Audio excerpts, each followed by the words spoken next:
it's not like some type of nagging source of insecurity for me. Like nothing physical is a source of insecurity for me. I have insecurities, but they're about things that are way deeper than you know what I mean?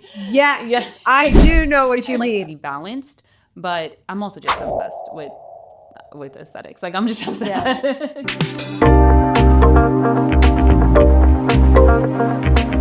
Hi, I'm Sabrina, a licensed massage therapist and certified cosmetic surgery specialist. And this is Talk Plastic Surgery, where we talk about good, bad, ugly. And today, I have someone who is a dear friend that when we get together, you already know we love to talk about plastic surgery. And someone who's had a few surgeries in her time. And I'm so excited that she decided to come on and share her experience and also some future experiences. So without further ado, please welcome my guest, Catherine. Hi, thank you so much for having me, Sabrina. I'm really excited to be on and talk about everything I've had done, which is kind of an extensive list at this point. I know, that's why I'm so excited for you to come on the show. So what procedures have you had done?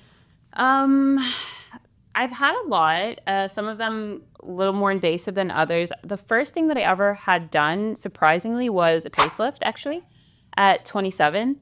And a facelift at 27? Yeah, but it was actually not for the purpose of anti-aging. I had done a lot of treatments to address my acne scars at the time, like basically everything that is like done for acne scars, CO2, erbium, different energy technologies, subcision, fillers, like all the stuff. And I hadn't really had as much improvement as I wanted. And I saw that there was a doctor in Salt Lake that did more of like a superficial lift to improve texture. And the results were like better than anything I had seen to that time. So I wanted to try it for that. So that was the first thing that I did. Yeah. And then after that, I kind of like, I think that sort of made plastic surgery more accessible to me in a way, because I did that procedure, and whether or not it really had the like improvement that I wanted to see is a different story, but it showed me that like for me it wasn't a big deal. I recovered, there was no complications. It was quite a easy recovery actually. So then I started thinking about other things I could do. And then I went back the next year with the same doctor and I did a brow lift. I did a fat transfer to my under eyes. I had to have that, like, unfortunately, a year later, I had that fat removed. So I had fat repositioning and removal of my under eyes a year later. Why? What ended up happening with that? So unfortunately, that fat kind of like the fat that he took fat from my own body and he put it in my under eye hollows because I had wanted to kind of like fill the depression that I had in my under eyes. And it turned into kind of like a bulge.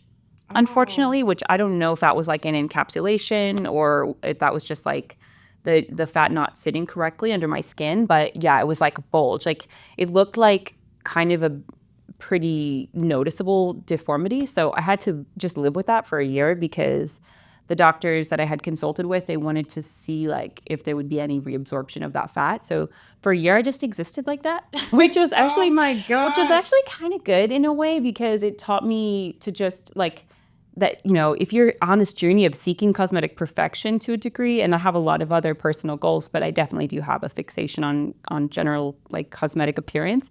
So it kind of taught me to just be accepting of myself, be accepting of my flaws because I had no choice. Like 100%. Yeah. So I ended up doing the repositioning of the fat in my face and removal of some of the like injected fat. Yeah. And then what was the next thing that I did? I had a little bit of fat. Even after that, surprisingly, I still had more fat injected into my face, but in other areas with a different doctor. And then, then I had my boobs done. Yeah. I had my boobs done twice. Yeah. Same doctor. And what was the thing that he did the second time? When you got your breast augmented. Okay, yeah. So the first time, and that was when I started using you more regularly because I needed somebody for aftercare. Yes. And amazing experience with you, I have to say. No fibrosis, no encapsulation. They're sitting where they need to be sitting. So No complaints there. Thank you. And then, but I just felt like maybe they weren't quite big enough for my frame. Yeah, 100%. Yeah, I opted for a really small size because I was just nervous to go too big. I feel like I felt like they weren't big enough for my frame. I went back in, and I also felt like they were a little bit displaced laterally. Yeah. So I went back in and I had a bigger size put in, and then I also had, he kind of like, I don't know what the term would be, but he sort of like cauterized the pocket that they exist in, that they fit into, that the implants fit into, to be able to kind of like bring them closer to my sternum so that they're less laterally, apart. Yeah. So What's the CCs that you have in there? I actually only have about 300 right now. Yeah. Do you think you want to go bigger? I mean, I think I do want to go bigger just from like, I feel like a ideal cosmetic standpoint, but I also on some days just want to take them out because they're annoying. Like, Oh, they are. I feel they're annoying. I don't know. I mean, when I had no boobs or little boobs, I felt like I was more like had more kinesthetic intelligence or body competency. There was just like there weren't these mounds there to worry about working around. Like, when I see you now, I don't want to lay completely with all my body weight on my stomach because I feel like it's uncomfortable. Oh, really? I feel it's uncomfortable when they're like when I'm doing anything that pushes them to the side. When I do aerial or pole work or bodybuilding, it's something I have to think about. I don't know how, like, men just have it easy. They don't have to worry about anything. I know. You would think so. And then I see my male BBLs. And oh my God, they're the ones. Oh, male BBLs. Male BBLs. And they're the ones that they don't want to sit down for the longest time. Yeah. And they're always like, oh my God, like you have to put all these pillows because my butt cannot touch the table. It cannot touch the table. And I'm just like, yeah, it's a lot. It's a lot. It's a lot, definitely. And so what other procedures have you had? Okay, so I had my boobs done twice, and then I actually went to DC to get a neck lift, a mid-face lift, and this was a different type of facelift because at this point I felt like I did have some kind of laxity in my skin and sagging, especially around my nasolabial fold area, and I had a lot of loose skin in my neck by this point, and I was about 33 at this time. So I went back to and the first facelift I did, for the record, was not like, it was only the superficial layers. It wasn't like a SMAS, like internal tissues and muscles and stuff. So I did that. I did a lateral brow lift to try to correct some asymmetry that was in my brows. And then he did a tip rhinoplasty, which just means that he took a little bit of cartilage from my ear and he put it on the tip of my nose just to kind of create like a bit of a upward projection, like kind of like a little pixie effect, I guess you could say. So yeah, I did that just about a year and a half ago. How many times have you done your nose? That was the only time. That was the first time? Yeah, and now I need to do it again. I feel nobody needs to do anything. That I shouldn't say it that way, but personally. Yeah. Personally. But, yes. Yeah, nobody has to, needs, or should do anything. It's all like up to whatever you prefer and what makes you happy. But yeah, I feel like the cartilage kind of shifted a little bit. I don't think it's very deniable. I mean, when I went back to my surgeon to be like, what do you think? He was like, oh, I think we should redo it. So I feel in DC, the one in DC. Mm-hmm. Oh my gosh. So I feel at least validated. Like I'm not totally dysmorphic. He's like, yeah, I can see it. I think we should fix it. But at this point, because so one thing I have learned about going through all these experiences with plastic surgery is you should go to somebody that specializes in the specific thing that you're doing. Like very rarely should you go to somebody that's doing like 7 things at one time, because there's no way that they can be very, very proficient in all of those different subspecialties. And I say this also as a person who's married to a surgeon. So, so I know. Exactly. And so I just think like I have gained a lot of education through my experiences. And if like retrospectively, I would never have had that doctor do all those things at one time. I just thought I would like maximize the time that I was going to take to recover. And I'm like, well, I might as well do it all in one go. And that's just not the way to do it. Yeah. Yeah. Yeah, definitely. And so now, what are you thinking about having done? So I definitely do want to fix the nose.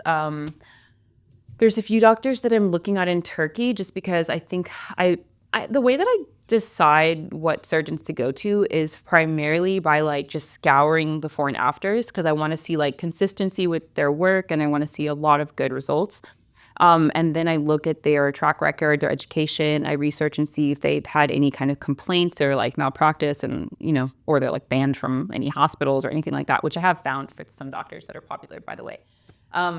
Yes. Actually, on that note, and it's so funny that you say that because it's so true. My boyfriend and I, we kind of did the deep dive on lawsuits and deaths, and it is fascinating. Like the information's out there. Once it goes into the court, it's there forever. So do your research on your surgeon and look at the lawsuits and understand if that's the kind of like liability that you want to take with yourself, deciding to go with that kind of surgery. Yeah. And also, like, I think it's good to just understand that sometimes less than desirable results will occur, and that's not necessarily the surgeon's fault. Like, things can happen depending on your own body's healing response or your aftercare or your aftercare. Yeah. Because if you're not following the 5 keys, which is nutrition, massage, compression, exercise, mindset, positive mindset, if you're not following all of those things to begin with, then you're not going to have a good result. Yeah. And my biggest thing that came up today is smoking cigarettes. If you go to a surgeon and you expect to get like the best results and you smoke cigarettes, you are not going to get a good result. Yeah. Like plain and simple. I don't care if you even think that you could smoke 1 cigarette a day. No. Well, if you think about, like, people are using hyperbaric now for recovery, and that's just mostly to improve circulation, right? Yes. And blood flow, and so cigarettes do the opposite. So exactly. You want to do anything to compromise your results, like that would be the first thing. Yeah, 100%. And honestly, I love hyperbaric. Yeah. Like a body that has a lot of oxygen heals better. That's why it's so important to make sure you're staying oxygenated, especially when you're deciding to go and have your surgery. Yeah. So I know that you just got back from somewhere, right? Oh, yeah. So I just got back from Korea. I went there. And yeah, my husband's Korean, so I wanted to go to Seoul because I haven't spent much time there. But I definitely did a lot of research in beauty, plastic surgery. I had 4 CT scans of my jaw and my nose. So I learned a lot. 4? Yeah, and that was a lot of radiation. But I wanted to go through like the protocol with every clinic that I went to. I went to 4 different pretty well-known clinics out there that do a lot of tourists, and I saw a lot of Koreans there, so I think that they do a lot of locals as well, but they're very touristic. Yeah.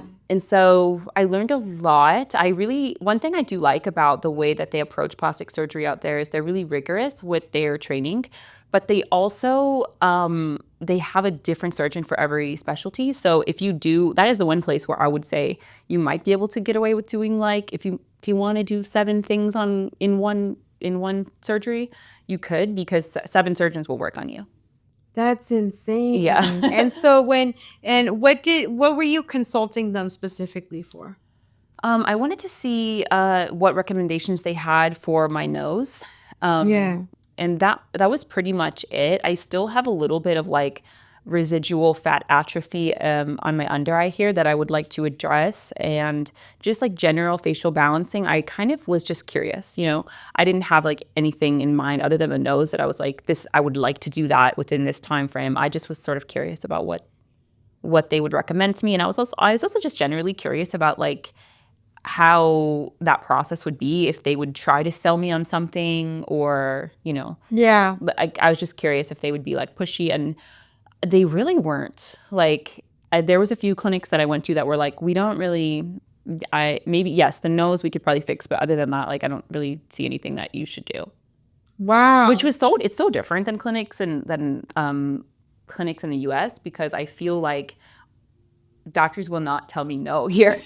Oh yeah, 100%. Yeah, and their prices are so expensive, and they don't want to miss they don't want to miss a patient. Yeah. They don't want to miss one payment. Like, that sounds so shady to say, and there are doctors here that have like really great personal ethics, and I'm not saying that that's not true, but Yeah. for the most part, like they're not relying on volume as much as they are in Korea because they just do so many surgeries, so they can afford to charge the prices that they do, and But give quality work. they give quality work, and like they don't care if you come to them or not because they know that there's going to be a ton more people. So That's insane. Yeah. And so when you were saying that when you decide to have a surgery with a facility out there, that you work with multiple surgeons. Yeah. So when you want to get your face done, how would that work when the surgeons are working on your face? Is it like one surgeon only does the nose, and then one surgeon only does like brows, and specializes like that way? some of them might have a couple different specialties, but like I know, for example, the genioplasty is really popular, like jaw contouring. So there'll be one, and that's like more of a facial bone doctors, and like they also sometimes will contour the cheekbone as well. Yeah. So that's just one doctor that's doing that. And then, and I'm sure every clinic is a little different in this regard, and there's clinics with fewer doctors, but, and then there'll be one doctor that just does noses. And then there's another doctor that's going to do like your blepharoplasty or something, which is like taking a little skin from the eyelid, which is very popular in Korea. Yes. So then, so those things would generally be separate from what I saw. Oh, wow. Which I feel more comfortable with, honestly. Yeah. Because I know that person is just doing that job day in and day out every day. That's what they operate on. So they've seen every type of nuance of case, and they know how to correct in the event of something that goes wrong or something unusual. I'm sure that they've already seen it. Yes. And then they specialize in that. Yeah. So then you're getting the best work. Wow, that's so cool. I actually haven't had someone who went to Korea yet. I've had people who've gone to the Philippines, and the Philippines actually does some pretty good work. Thailand. Yeah. Turkey, a lot of Turkey. And then Colombia, Mexico, the DR, and Canada. Yeah. Oh, have you been looking into Turkey too? The reason I think I might end up going to Turkey for my nose is just because I see more consistently the aesthetic that I want to achieve. Yeah. It will be more expensive. The doctor that I want to go to in Turkey is, there's two doctors. One is 7,000 and the other one is 12,000. So a little bit of disparity in the pricing there, but that's already more expensive than Korea, generally speaking. Oh, really? But much Wait, less. how much is it in Korea? It's probably more like 5 or 6. Really? Oh my gosh, I thought Korea would be like expensive. It's not. I mean, it's definitely like I hear about people getting really dirt cheap plastic surgery, and I hear about people like who are fraud. Like, let's say if I went to the Philippines, I'm sure that I would get charged a different price than someone who's from the Philippines. Yeah. Probably. So I've seen like videos online where it looks like they got their whole face redone for $3,000. Like, I don't know. I've never like been quoted those cheap of prices, but yeah, I think like Korea is way cheaper than the US, generally speaking, but still not the cheapest place you could go. Wow. Yeah. That's pretty cool. Yeah. I didn't expect that. Yeah. And also beauty stuff in general, because I did a bunch of things there. I did like skin boosters, energy tightening devices. I just tried everything at different clinics. And yeah, I would say like the prices are about 60% less than the US. Yeah. Wow. I don't know why I thought that Korea was like way more expensive than here. No. Oh my gosh, I gotta go. Yeah. I need to go check it out. Even just like, because I was doing a lot of research. Yeah. And I went to a laser hair removal clinic because I just wanted to see what the prices would be. And I know I haven't pursued laser hair removal because I just don't have a problem with shaving. Like, it's just not something that vexes me. Yeah. But it's I know that it's like a package of maybe 8 sessions for $1,000 or something here like that. But in there, it's like $30 a session. I know. It's just so cheap. $30 a session? Yeah. I'm like, I mean, my husband's Korean. He doesn't even really have hair on his body. Like, what are they lasering? That's crazy. Yeah, it's crazy. Oh my gosh. Wow. Yeah. Well, on your journey through plastic surgery, what is making you decide to go abroad instead of staying in the United States? I think like now that I understand what experience is needed and like the differentiation between different techniques, and I just feel more confident in making decisions about who I trust. Yeah. And then also, I think a lot of it is like just having more experience talking to people who've had these types of experiences. And like with Turkey specifically, I mean, this doctor I want to go to, I have seen like 10 of his noses in real life. Oh, really? My friends like in LA or here. So I'm like, okay, I'm consistently seeing good work. So And you know what? And that's what I love, when you can actually physically see their work. yeah, exactly. And Not you just can online. actually verbally talk with real patients Yeah. that went with these surgeons. That actually makes you feel so much more safer, Yeah. you know? And definitely price has been a consideration too. I have a friend here in Vegas who went to a very famous doctor for her facelift recently, and she paid, I think, upwards of 150,000. 150,000? I'm like, you know how much money I could make in the stock market with $150,000? Like, it's just not, when there's doctors doing the same thing elsewhere for like 30, I'm just going to choose that doctor. And doing the same thing. The exact same That's thing. the crazy thing, is that they're like, oh, but cheaper is not better. Like, you shouldn't go cheap. And I'm just like, but they're doing exactly the same thing that this other surgeon's doing, and Yeah. actually providing a better quality Yeah. of care. And you think that paying $300K, like, I think that what's her name? Kim Kardashian's mom. I think she paid $300K For a facelift? for her facelift.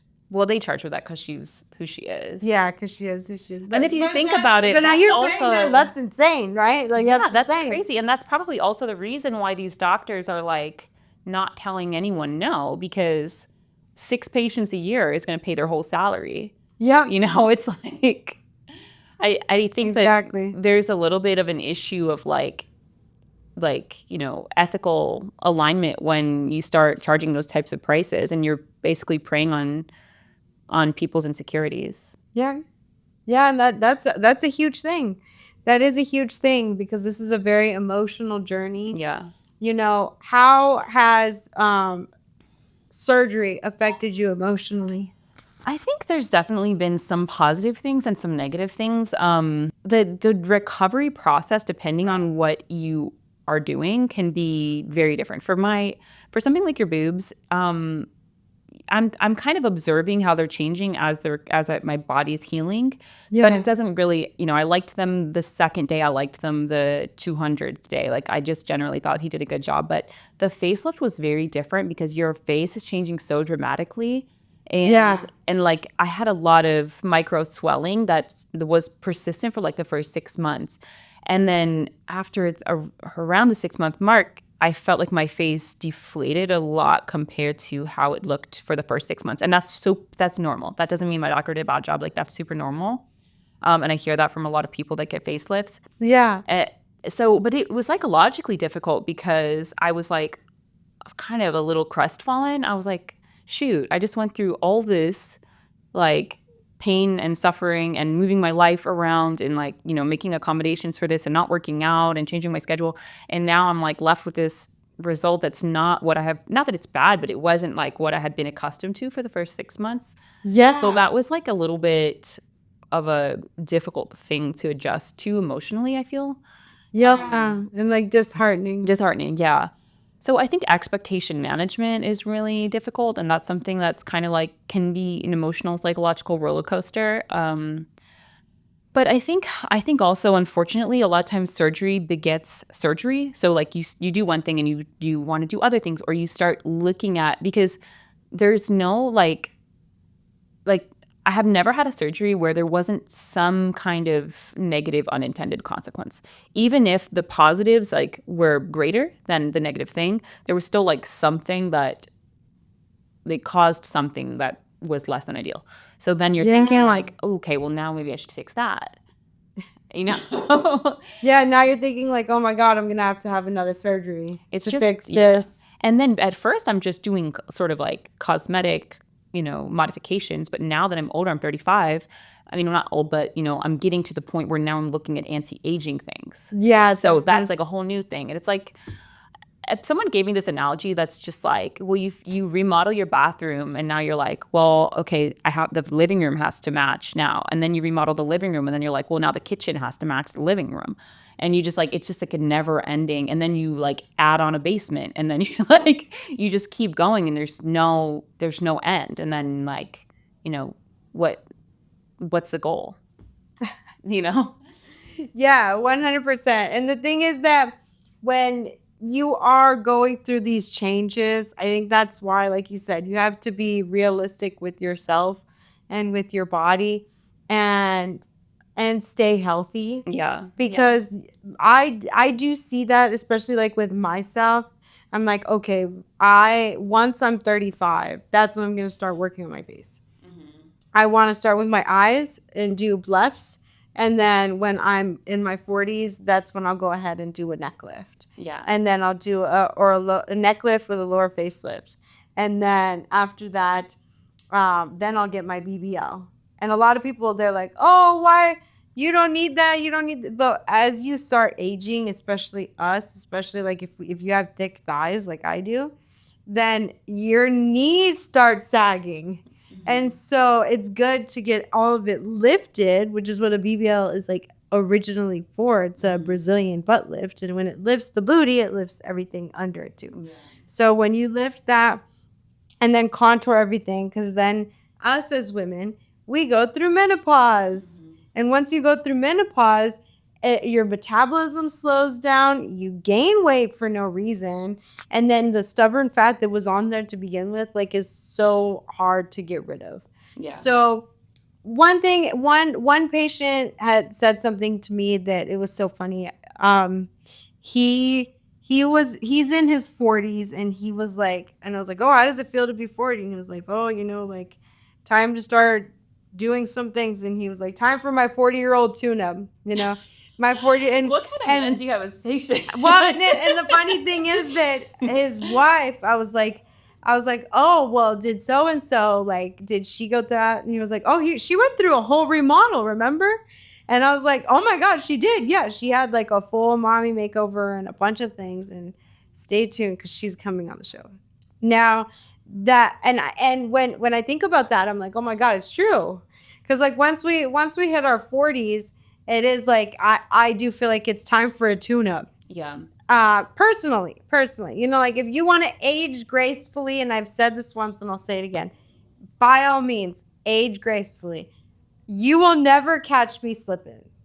I am not going to be one of those people that is like getting wrinkled and gaining weight and doing all those things, because no.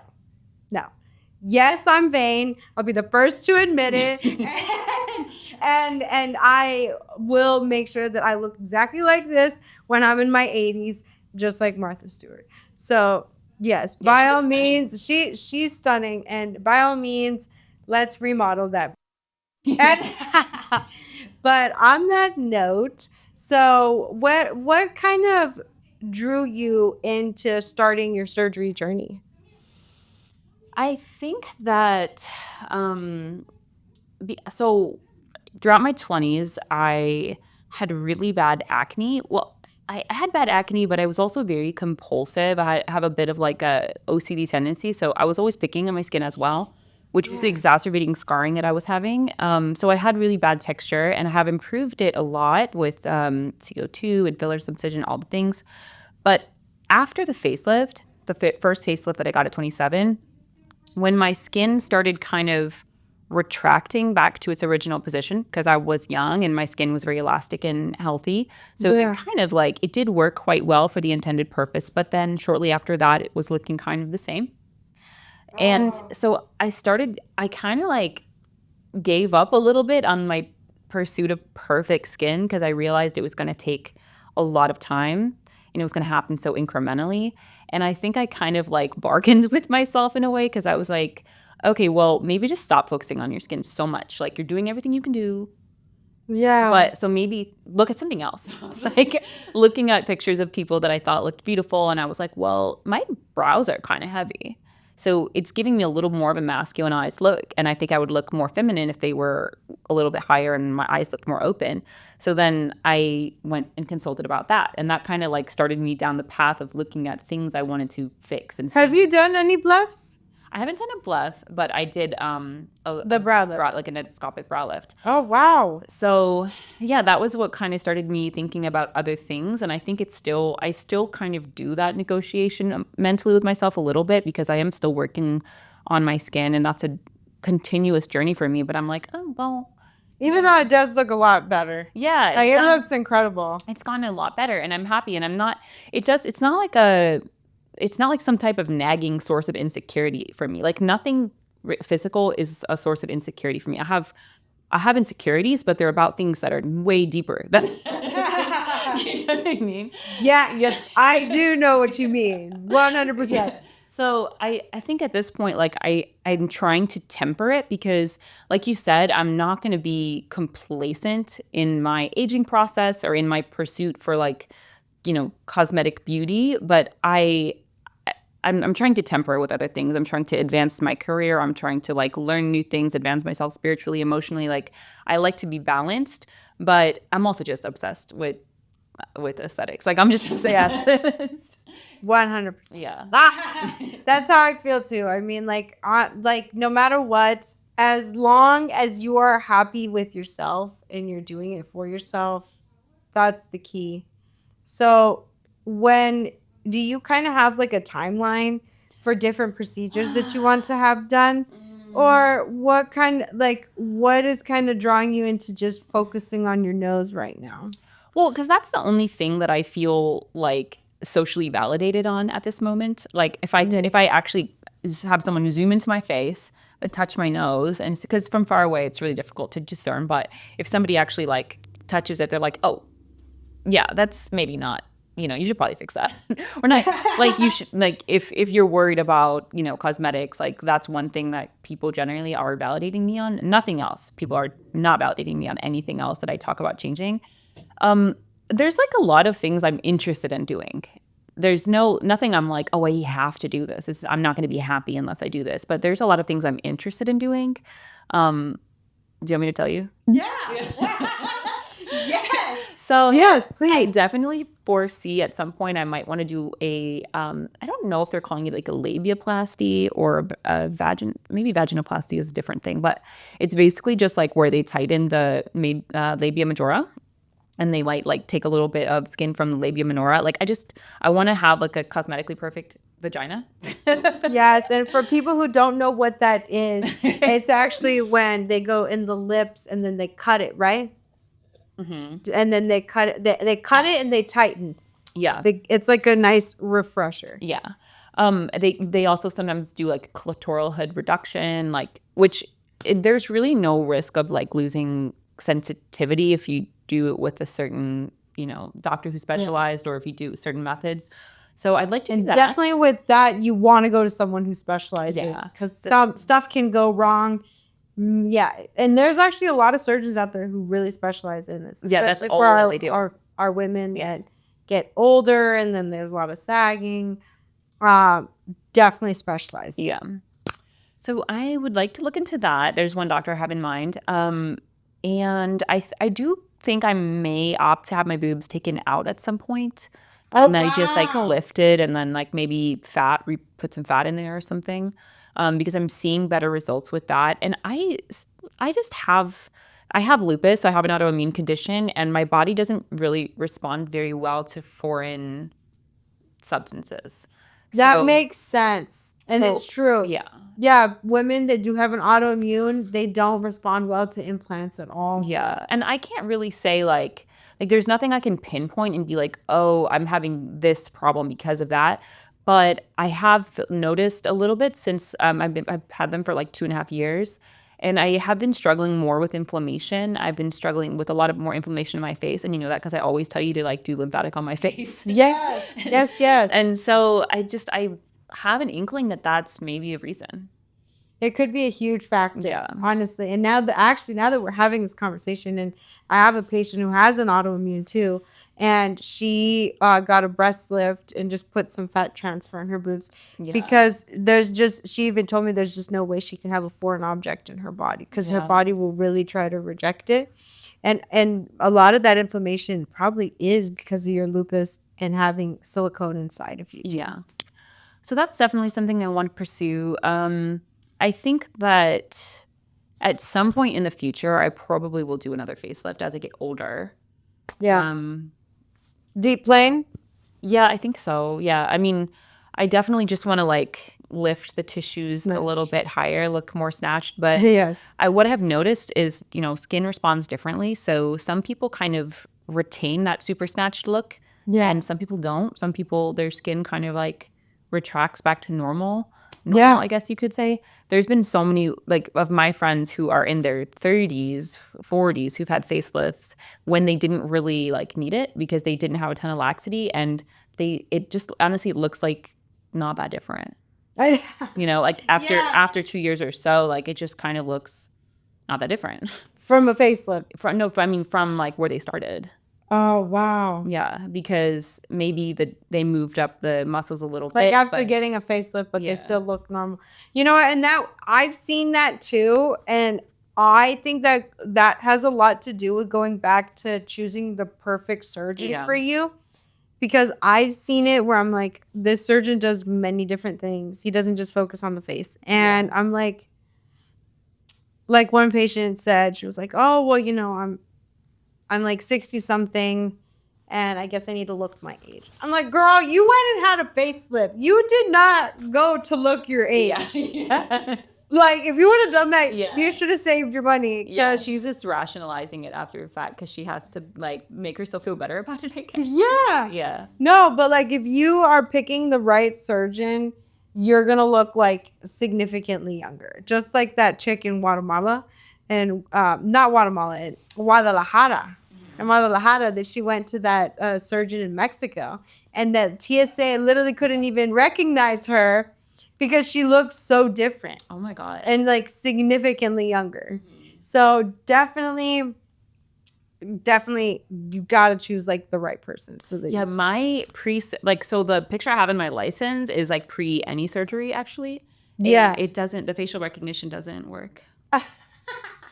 And he really did change you up. And when I saw the before and afters on his Instagram of your face, and he was like saying even doing before and afters with someone that is younger and even just changing like little things does a huge thing. I didn't even think you needed a facelift, but then after seeing that, I was like, wow, like actually it really improved a lot of things that the naked eye didn't even really see. But on that note, do you feel like body dysmorphia has impacted you in your journey? Just like dysmorphia in general, including like any facial. Well, in all. So like, has body dysmorphia impacted you on like in general?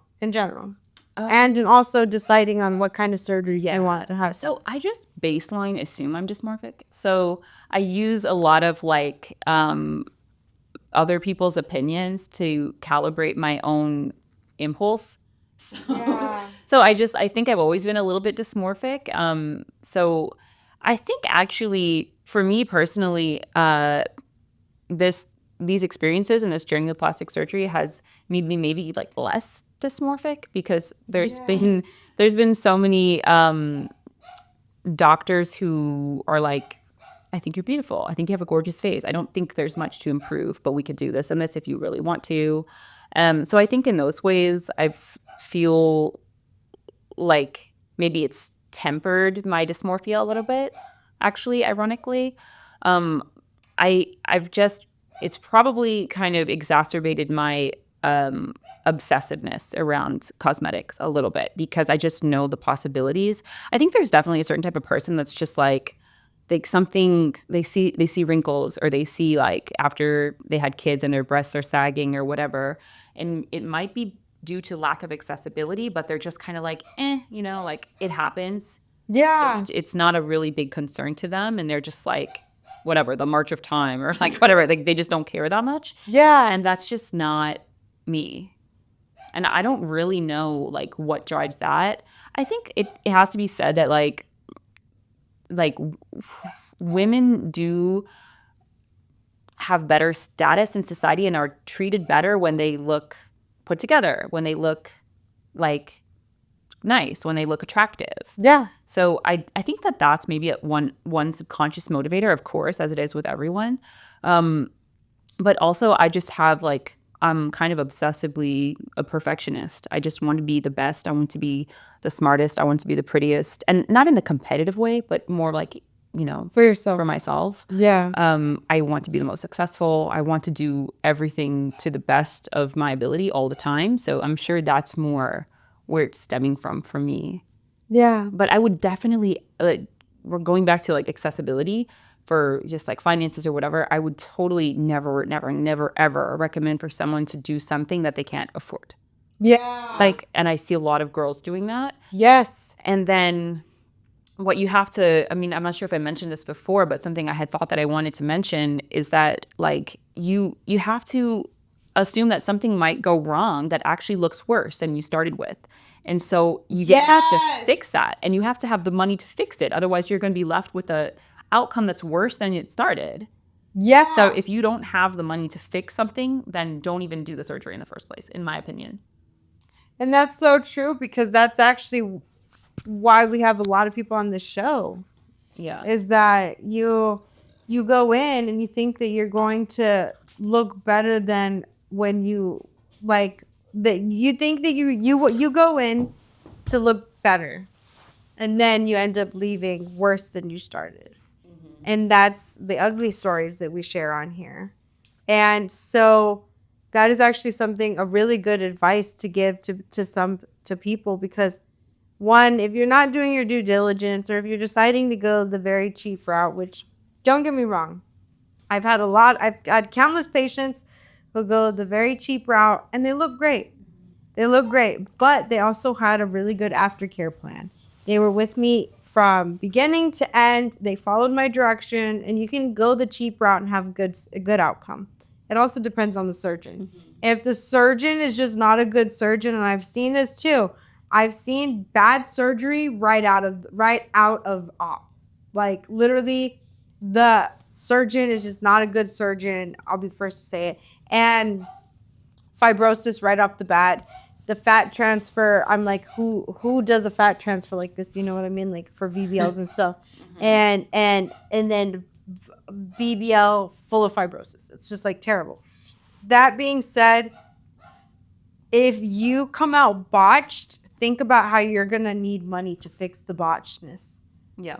And on that note, let's start some rapid fire questions. So for question number 1, who do you think would be a good candidate, celebrity-wise, for plastic surgery? That's such a difficult question, because celebrities have a lot of things to consider. If they change their face too dramatically, they might not be recognizable to their audience, or like, they're just under a lot more scrutiny than we are. So I think that's a super personal decision.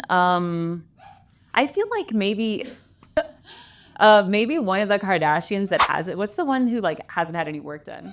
She should maybe match everyone else.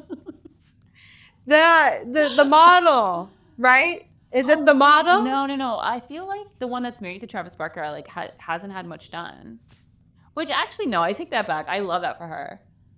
Wait, I don't even know these women. I know Kim Kardashian. I know the one who's like in my age group, the one with the makeup and stuff.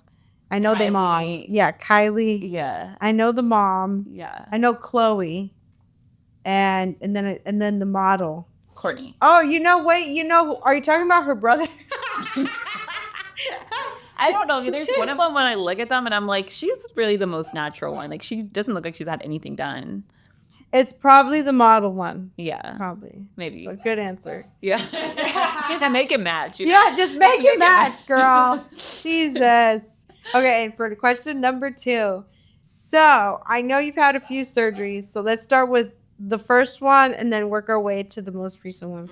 How much did each surgery cost? Oof.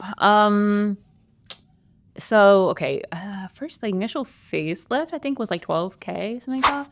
The one And from then Salt Lake City. the one from, well, I actually didn't go to the Salt Lake City doctor. I went to a doctor in LA and K-Town, but I had just learned of that technique or the application from a doctor in Salt Lake. Oh, and that one was 12K? It was 12K. And then let's see, my endo brow lift and fat transfer was probably like 10K. Wow, beautiful. Yeah. And then, well, wait, because so that fat transfer was only 3K out of that 10K, right? Yes. And then a year later, I went to have that fat removed because it had caused Lungs up and whatnot. Yeah. and that removal was 25K. The removal was 25K? Yeah, because I didn't go to the same doctor. Of course, I was scared by that point because I didn't want him to touch my face. I was so traumatized because it would. I mean, I can show you a picture if you want. Like, it was pretty bad. Yeah. So, the removal was a. His name is actually Guy Mastery. He's in Beverly Hills. He's like an oculoplastic specialist, and he's so amazing. Yeah. So he did the removal, and that was super freaking expensive. Yeah, So 25K. and to my point, like that's why, like, thank God. I mean, my husband wanted to kill me. Yeah. But like, thank God, like we could afford to pay that because otherwise, I would have been left with this like really kind of like traumatizing result. Anyway, so thankfully, I was able to do that, and then So like 12K, 10 or 11K, 25K. yeah. And Should we then get a calculator? I'm already doing it in my head. Okay, and then what's the next one? Okay, and then I had a fat transfer to my mid face and my my forehead, and that was also mostly just for like textural improvement. Because he did that in combination with subcision, and that was in Seattle. That was like, I think it was like around 6K. Okay, 6K. And then what else did I do? Was the boobs after that? Okay, yes, the boobs are after that. So from what I've been hearing, my boobs were really cheap. So I paid around 7K. Yeah.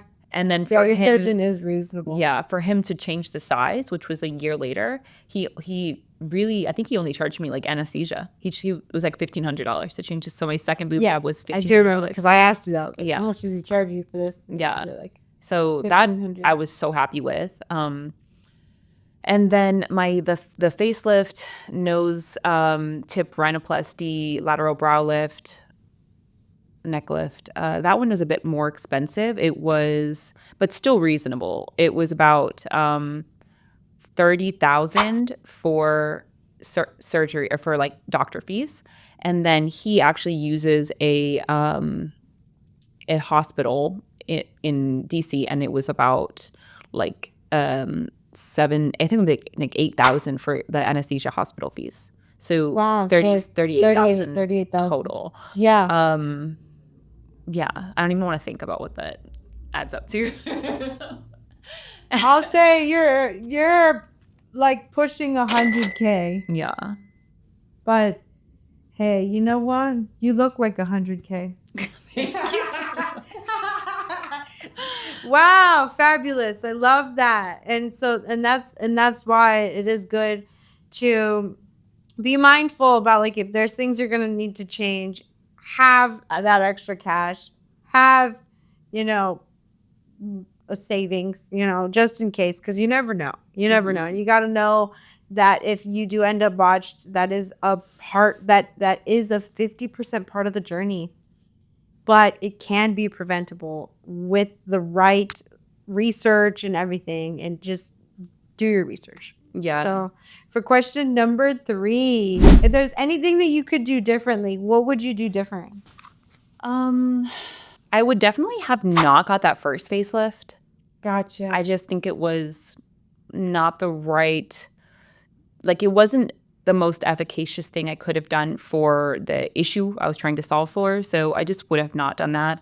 Yeah. And then, of course, I would not have done the fat transfer. I'd pursued that in a different way.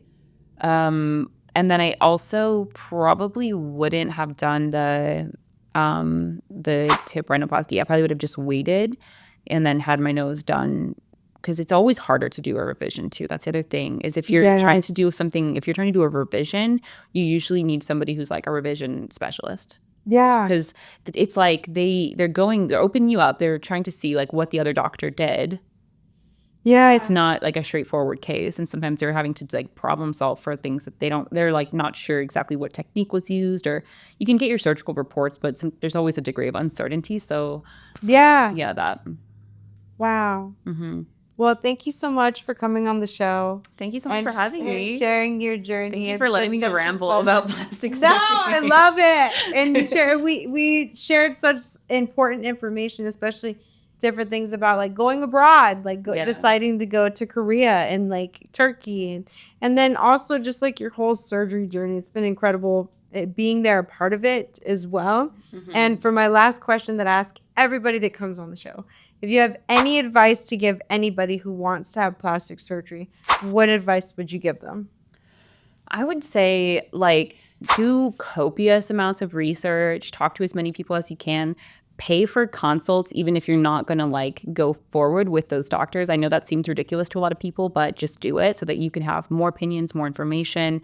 Yes. Like there's not a million ways, but there's a lot of ways to do one type of surgery. So you want to have these opinions, like what this doctor would do, what that doctor would do. Then you need to do your own research. Like just research as much as you can and try to be really securing your decision. I also just feel like because it is such a financial, it's a expense you have to prioritize. Yes. I don't think that it is worth it to prioritize plastic surgery over like investments or education or stability or any of those things, unless you are in an industry where it's a very good investment for you. Yes. I can see that being something you prioritize over, other things. But for me personally, like the amount I have spent on plastic surgery, I did that probably just like in lieu of like shoes and bags. You know what I mean? So it's like I do think about my financial priorities a lot. And so I'm constantly prioritizing and trying to find ways to grow my wealth. And I don't think anyone should like, especially with like how much pressure there is on social media. And like, I just think people should really focus on their priorities and what's going to truly like impact their life in a better way. So that I would just say like, priorities. Yeah. And for the record, you can afford all this stuff, Like it's not like you became broke from deciding to have all of these surgeries. Yeah, like you can afford these surgeries. And if you can't afford these surgeries, and such a wonderful advice that I've actually been thinking about a lot too. If you can't afford the surgery, maybe you should reconsider getting it done until you have that money liquid. And then some extra, instead of just paying for it with credit.